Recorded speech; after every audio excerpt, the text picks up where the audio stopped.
Okay, I'm gonna start filming now. I'm so sorry about the background issues. I'm new to this. I'm still figuring it out. It's fine. It's okay. We can all relax. How does my shirt look? It looks great. Okie dokie.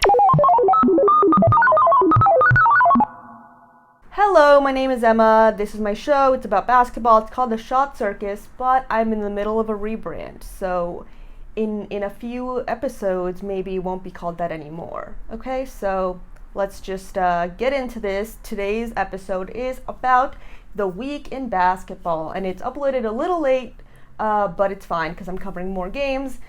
Let's see what else I should say in this.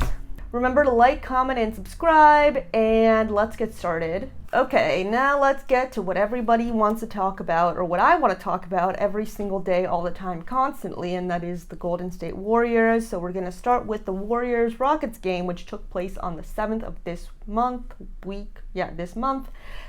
and that was on Sunday, I believe. So I'm just going to say it. The Golden State Warriors are the best team in basketball right now, and it's not close. And it hurts to say as a Heat fan, but it's not close. I mean, the kind of basketball they're playing is just, it is truly like a symbiotic. They move as one organism. It is not like different players on the same team coming together. No, it is one organism that just flows and plays basketball so beautifully. It's like they have the perfect mix of this kind of veteran patience and wisdom with this youthful energy and pace, and it's nuts. It's truly just like a joy to watch every single game. And to be honest, I was like not super pumped to watch this game because I was like, oh, it's the Rockets, they're gonna win, but it was still just such a beautiful game to watch. Something that's also amazing and has been surprising me every time I watch them this year, even though it was shown last year as well, is how good their defense is, and especially in transition. They're not just quick on offense, they're also quick on defense. So they don't how do I say this? They don't mull over, they don't get caught up in calls, they don't get, except Draymond sometimes, I guess, or like misses or whatever. It's just like, all right, defensive plays over, let's get back to offense. Offensive plays over, let's go back to defense. Just always ready. I don't know how a group of 5 people is just always ready for whatever may come next, whether it's an offensive rebound, defensive rebound, second chance shots, free throws, passing. Like every player on that team is always ready for whatever could come next. And I don't know how they do it. I don't know how Steph Curry is still getting better as a basketball player, because he's just doing so much more than ever. I mean, he's rebounding like crazy. I mean, the whole team is rebounding really well for a team of their size, but he's rebounding. He seems like he's gotten better at passing. I mean, the Golden State Warriors are the best team in basketball right now, and they don't even have Klay Thompson. I mean, what more can be said about the Warriors playing I mean, it was a good game, and the Rockets put up a good fight. Jalen Green, I was really impressed with. Jae'Sean Tate, I was also really impressed with. They were, I mean, it was clear from the beginning who was going to win this game, but they didn't like just give up. And I haven't watched a ton of Rockets basketball lately. I've heard it hasn't been super exciting, but this game was actually not bad on the Rockets' part. Obviously, they're just kind of trying to figure it out right now with all their young players and all the picks that they have and, you know, what their future is. So I'm not really too concerned, but I did like what I saw in that one game. Okay, Timberwolves at Grizzlies is the next game that I saw, and it was interesting. It was an interesting game. It was very messy. These two teams just play some of the lowest IQ basketball that I've seen. I don't know if it's a coaching thing or if it's like the players, but especially down the stretch, neither team is making good decisions. But let's first talk about what I liked from this game. Ja Morant, incredible patience, incredible vision, great scorer, always just fantastic Showtime basketball. I really like the passing from the Memphis Grizzlies. I think their ball movement all around is really good overall. But especially at this game, I thought that they were making some really decent passes. And I thought that the Timberwolves' really aggressive and athletic and physical offense was really interesting to watch. However, on the Grizzlies overall, Jared Jackson Jr. needs to start rebounding the ball and like very seriously needs to do that. Because freaking Okogie cannot be stealing rebounds from you. He needs to start rebounding the ball. I know you have Steven Adams. He's a good rebounder, but if Jared Jackson Jr. is not scoring, he's not doing anything else. And for the contract that he has, he needs to be doing more. And then in the clutch, for both teams, but I noticed this more from the Grizzlies, is that they need to just be a little bit more patient and slow down the game a little bit and just start looking for good shots rather than just throwing up kind of Hail Mary J's with like 24 seconds left on the shot clock. Like there needs to be, when there's a drought, when they're struggling, there just needs to be a little bit more patience on their end. And then as far as the Timberwolves go, their defense just sucks. It sucks. It's not good. It's slow. I don't know if they've been trying at this point. For most teams, if they're down 3 and there's like 5 seconds left in the game, I will have my eyes absolutely glued to the screen because I'm like, anything could happen, even if it's like the Oklahoma City Thunder, like Orlando Magic. I'm eyes glued to the screen. I need to watch this last possession. For some reason, with the Timberwolves, I was like, they're not coming back from this. It's just done. I just don't see them as the kind of team that is smart enough to drop a play that results in a buzzer beater. For some reason, I was like, yeah, it's over. It wasn't. I was proven wrong because Cat threw up a buzzer beater and it went in and it was exciting. And then in overtime, it was like no plays, no adjustments, no plan, like just vibes. From both teams, it was like, I guess we'll just like all kind of throw the ball at the rim and see what happens. Like there was nothing. We're talking about symbiotic offenses with the Warriors. There no communication. It was just kind of like, I guess whoever puts the ball in the basket is the one who's gonna win. No thoughts, just vibes. And that's those are my thoughts on the Timberwolves at the Grizzlies. Heat at Nuggets, let's talk about it. This was the start of our downfall, Heat Nation. Like, oh man. Okay, so here's what I have to say about the Miami Heat in this game. And that is that Bam needs to be more aggressive. And I'm going to say this every time I talk about a Heat game, or like 90% of the times I talk about the Heat game. And it's that Bam needs to be more aggressive, especially against somebody like Jokic, who like, obviously MVP, very talented, amazing scorer, amazing passer. But Bam is just more athletic, and he wasn't bullying Jokic when he was guarding him. And then also when Jokic was on the floor, they have a pretty small lineup. So I didn't understand where the lack of aggression was coming from. To give the Nuggets credit, this is the game where I saw that Denver Nuggets defense that everybody's talking about, because I feel like every game I catch, I'm like, yeah, this defense is good, or sometimes the defense is not good at all. And I'm like, but I don't understand how they have one of the highest defensive ratings in the NBA. And I'm like, okay, I understand. They actually kind of locked us up, not gonna lie. And Will Barton, it seems that he has found his rhythm. He's found his place as a scorer now that MPJ is also gone. Don't know how long that's going to last, but I'm really thoroughly enjoying watching it. And then I guess this game was kind of taken over by the foul situation, the fight with Jokic and Markieff Morris.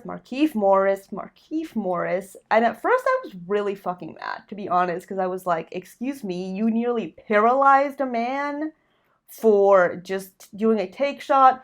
But now, having cooled down a little bit since the situation, bad for both parties, worst look for Jokic, but I think it was like a heat of the moment thing. I don't think he really meant to harm him in the way that he did. And yeah, I mean, it was really scary because I was like, they're bringing out a stretcher, he can't move his neck. I was terrified. It was a very rough and violent basketball play from both. Markieff should not have done what he did. Jokic should not have done what he did. And that's kind of that. Then let's talk about my new favorite team, the Warriors, when they played the Hawks in Atlanta on that same day on just like a back-to-back, and Steph just casually just dropped 50 points because he's like a god or something, and it is not fair. And sometimes I think about how, you know, I'm alive right now and global warming is happening and there's also a pandemic and like we're just so unsure about the, future of human existence. But I also get to be alive at the same time that Steph Curry plays basketball, and I get to watch that like live as it unfolds in front of me. And I'm like, maybe this is okay. Just like once again, great rebounding team for their size. I think Gary Payton the second has been just a good pickup for this team because I was like, okay, he's like a guy that's kind of been bounced around a lot. He's been in the G League, so like, yeah, he could come off the bench every now and then, but he's not going to do much. His impact is like significant. Like it's not a lot stats wise, but I think he brings a lot to the team in kind of like an affective sense, if that even makes sense at all. I saw some really decent paint defense from the Atlanta Hawks. I mean, their defense overall was not bad. It's just one of those days where it's like, if Steph Curry is going to drop 50, that's just what he's going to do, and nobody could stop him. Even if you had like 10 versus 5, Steph Curry would still probably, score 50 points. And I just can't get enough of this Warriors chemistry. I mean, Steve Kerr and the coaching staff have really just developed a system of like I said, it's just like this symbiosis of Steph and Kuminga, a rookie, can play really well together, and Wiggins and Draymond can play really well together, and like there's just kind of like their chemistry is just unreal. Like everybody completely buys into what the Warriors are doing. Everybody on that team, Peyton buys in, whether it's like a two-way guy, whether it's a max contract guy, whatever, veteran minimum, who cares? Everybody is giving their all. Otto Porter Jr., somebody who had kind of fallen off. He's back. He's playing really well. Bielitsa is giving the Warriors some incredible minutes. We've got like former/current two-way guys, Damian Lee and JTA, just adding a lot. So it's just kind of this thing where it's kind of unreal, but I mean, I don't even know what to say. But good game Hawks, better game Warriors, and I want the Warriors game to be like literally injected into my bloodstream. So on the 9th, I didn't watch a ton of basketball. I only kind of watched the Bucks-Sixers game, and the Sixers are an interesting team because you have Embiid out, and you have Tobias Harris out, and you just have like a really short lineup, but they've actually been doing really well. And so I should watch more of their games, but I just haven't got a chance to. But the only thing I have to say about this game is that Drummond actually looks really good for the Sixers. And I'm like, he kind of looked like trash on the Warriors. I mean, on the Lakers.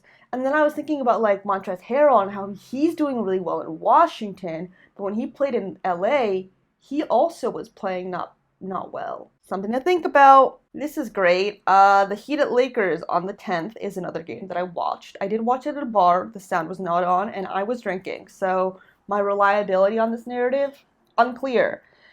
My main comment about these teams is that Bam needs to be more aggressive, and LA needs to stop starting DeAndre Jordan. I mean, it's a question to me why DeAndre Jordan is even getting a significant amount of like minutes in like a championship caliber basketball team, but the fact that he's starting is just beyond me. It doesn't add up. Okay, but other thing I have to say, the Lakers defense was really good, and they did a really good job of switching their best players on the Miami Heat's weakest defender, which is Duncan Robinson, by a lot, by a long shot. Okay, stop. Then on the Heat side, I mean, it was a tough loss, but I also think given the fact that we were missing Jimmy Butler for most of it, I mean, it's kind of like whatever. I think it was a wash. I was upset about it. I think, we got some not bad minutes, year 7. It's nice to be able to see him play in an actual NBA game, not just Summer League, and he looked promising. Then Tyler did really well. I really love watching Tyler play basketball. He's been very consistent this season, so at least that was good. Yeah, I didn't really get to watch the end of it, or I did, but I was drunk, maybe. I don't remember.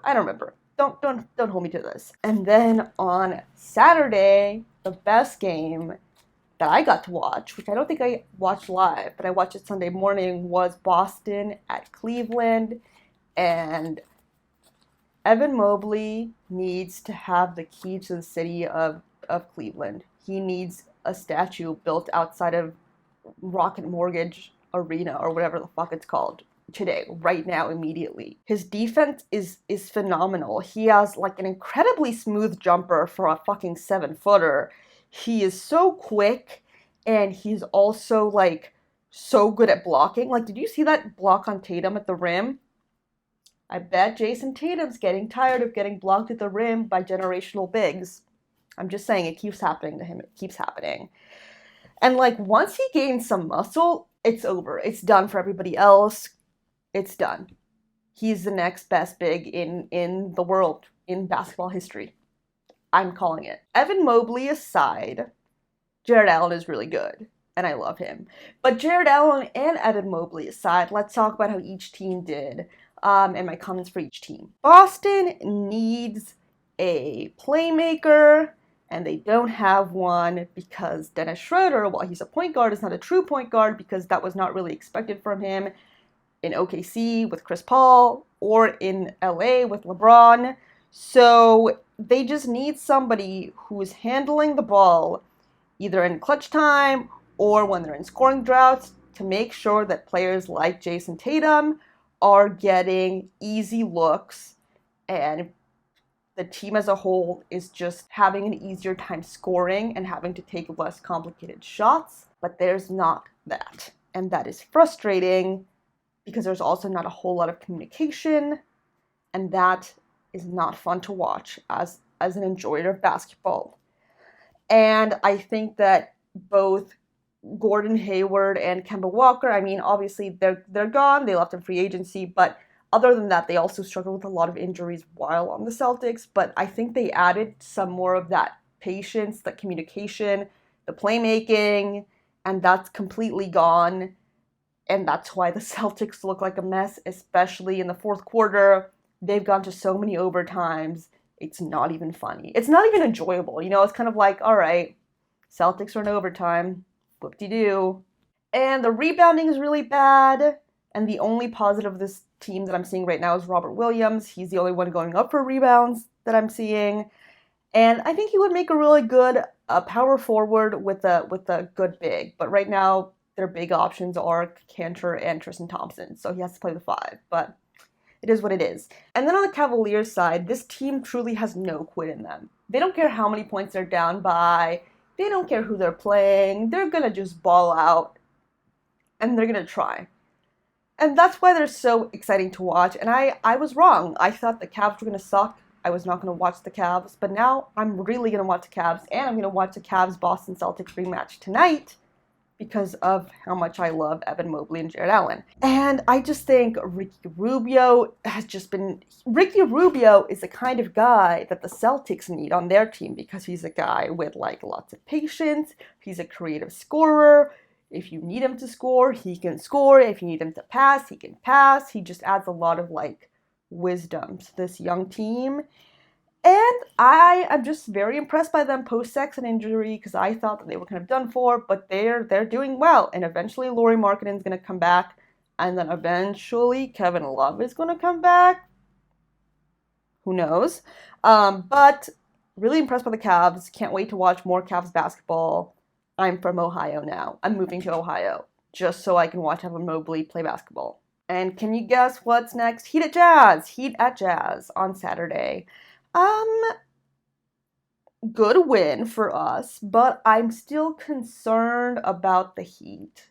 And my main concern about the Heat is that obviously while our defense is really good, we rely more on shots not going in for the other team than we rely on creating our own offense. And that is not going to work every time. Because I think in this game, Donovan Mitchell had 17 points? And yeah, that was because Bam is an incredible defender, and we have really good defenders on our team who can take care of that. But Donovan Mitchell is very, very rarely going to give you 17-point games, no matter how well you defend him, because that's what he is. He's a scorer. That's what he's going to do. And so we, as a team, need more consistent scoring because we can't just rely on shots not going in for the other team for us to win. But on the positive side, Duncan's back. I knew it. I knew he was going to come back because he's a scorer. He's a shooter. Shooter shoot. And that's that. And then our bench looks pretty solid in the absence of Jimmy Butler and Markieff Morris. Twin problems. So yeah, like Cody Martin, one of the Martin twins. There's too many twins on this team. One of the Martin twin has been giving us some really solid minutes. Strus and Gabe also have as well, and they're playing some pretty good defense as well. So I'm enjoying seeing them. And then Tyler Hero, man. I mean, in the bubble, he was a shooter. He was a great shooter, but now he's a scorer. And he's not just gonna like shoot the three, he's gonna shoot it from all sorts of different places. He's also gonna pass the ball if he needs to pass the ball. And he's also gonna go and try to get offensive rebounds. Because he's a scorer. And it's beautiful to see him grow before my very eyes. Because I always believed in him, even last year when everybody said he was done and he was just a fluke. Where are those people now? Crying. Dead. I don't fucking care. Oh yeah, no comments on the Jazz. I guess. I didn't really watch them play. I promise next time I watch a Heat basketball, which won't be tonight because I don't really care about the game against the Thunder, I will also watch the other team play basketball. Okay, next we have the Bucks at the Hawks. And these are two teams that are very confusing to me because to start off the season, I really thought these were going to be two of the best teams in the NBA, coming off some really good playoff runs, Bucks winning the championship, Atlanta nearly winning the championship, going to the Eastern Conference Finals. Yes, they did. So I was like, why are these teams like kind of in like a weird losing rut right now?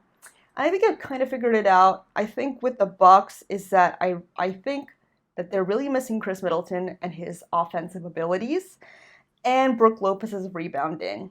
Because Giannis can rebound, and like I guess Portis can rebound. Like all the teams, everybody can rebound. I think they just relied mostly on Brook Lopez to rebound, and then also for some offense, but mainly those two pieces.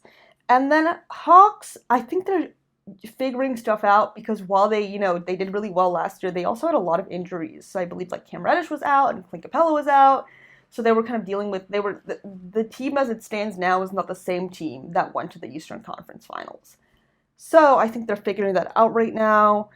But I think they played really well, the Hawks. I think, they got Giannis into foul trouble and then pretty much shut down the entire Bucks offense. And yeah, I just think injuries this season as well have really slowed down both of these teams, and we're not seeing them at full capacity. So I'm not concerned for either team just yet. Then Warriors at Hornets. The Warriors were noticeably off this game. They were just a lot slower. Their defense wasn't as great. Their shooting was really bad, but they still managed to like stay in the game for most of it. So that was very impressive.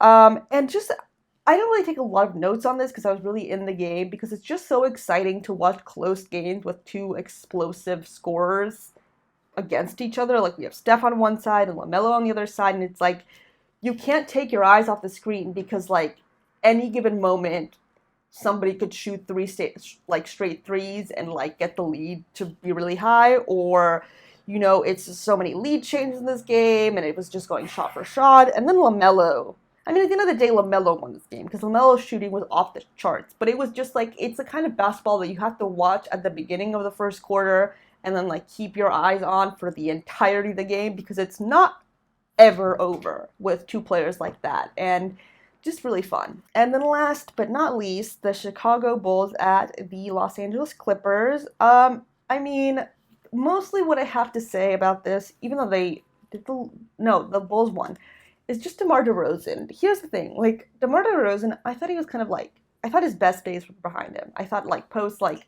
the San Antonio thing not ever really working out, I was like, DeMar DeRozan's gonna be like a good solid piece for like any team that has him. But he's not going to be like the guy on any team ever again. But here he is, proving me wrong, being the guy, and just having one of the most beautiful mid-range jumpers I've ever seen. What can I say? What else can I say about the Bulls? I really like the team. I haven't gotten to see a ton of them with Vucevic. But I like the way that they were playing. I like their chemistry. Is Derek Jones Jr.'s on the Bulls now, right?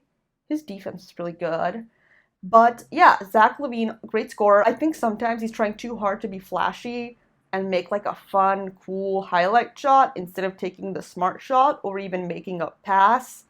But that only happens like sometimes, and generally the flashy shots go in or he does make the right call. But sometimes it's just like you could have just done something different that would have been way easier. And then on the Clippers side, I mean, I haven't really been watching a ton of Clippers ball, but they did go on a win streak, which like kind of surprised me because they don't have Kawhi, but also didn't really surprise me because we know who Paul George is during the regular season. We know the kind of player he can be. We know that he can carry a team. And they've also just like not been getting bad minutes from like Zubats, who's a player that like has kind of his playing time on the Clippers has kind of gone back and forth depending on Serge Ibaka's health and stuff, or even last playoffs when they were against the Nuggets, wasn't really getting a ton of playing time. Oh, and then also like Eric Bledsoe has been having like a weird good stretch of games, which is crazy. But that's it. That's all I have to say, I think, about this game. I really liked watching it. I think both teams kind of gave it their all. So that's the end of the video. I know I've said this like 400,000 times, but my full court focus on the Memphis Grizzlies is coming. It's coming soon. One of these days I'm going to upload it. Don't know when, but I am going to upload it, so that's coming. Remember to like, comment, and subscribe. Be good. Tune in next week for another recap, and goodbye.